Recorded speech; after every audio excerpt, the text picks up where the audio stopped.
एक बार 6-7 साल पहले हमारी कथा हुई नेपाल में, काठमांडू में। तो वहां पे एक भक्त हमको मिले। तो कुशा होती है ना, कुशा का एक ऐसा छोटा सा एक बना हुआ था पात्र, और ऊपर से भी कुशा के पात्र से ही वो ढका हुआ था।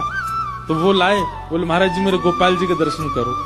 तो मैंने वो हटाया, तो उसके भीतर छोटे से गोपाल जी, और उनके अंदर मैंने एक अद्भुतता देखी। छोटे से लड्डू गोपाल, और उनके पाम में एक धागा बंधा था, और उस धागे से गैया बंध रही थी छोटी सी। मैंने की भैया भगत जी इधर आओ, बनी जी क्या है, तुमने एक तो कुशा के सूखी घास के पात्र में तुमने ठाकुर जी धर रखे हैं, ऊपर से मैं तुमने पाम से गैया क्यों बांध रखी है। तो उनके नेत्र सजल हो गए। बोले महाराज जी हम ज्यादा धनवान नहीं हैं, हमारी स्थिति ऐसी है कि हमको कोई कुछ दे देता है तो हम पा लेते हैं। हमारे मन में ऐसा भाव आया कि हमारी स्थिति तो ऐसी कि 4-4 दिन तक भी कई बार भूखा रहना पड़ता है, पर ठाकुर जी से हमारा बहुत प्रेम है, ठाकुर जी की हम बहुत सेवा करते हैं, पर इनको राग भोग श्रृंगार 3 चीजें प्रिय, हम इनका भोग नहीं लगा पाते। इसलिए हमने भावना रखी है, एक छोटी सी गैया हमको किसी ने दे दी, तो वो गैया हमने भीतर छोड़ रखी है, और हमने लाल जी से कह रखा है जब जब आपका मन हुआ करे तब आप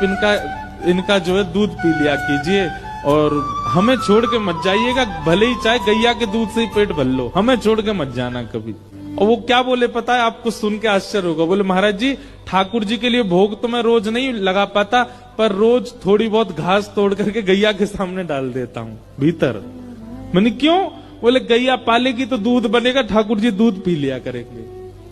मैंने कहा भैया तेरी भावना। हमने कही भाई हो सकता है 56 भोग लगाने वाले को छोड़ के चले जाए, पर तुझे छोड़ के नहीं जाएंगे ठाकुर जी, तुम्हारी जो भावना है।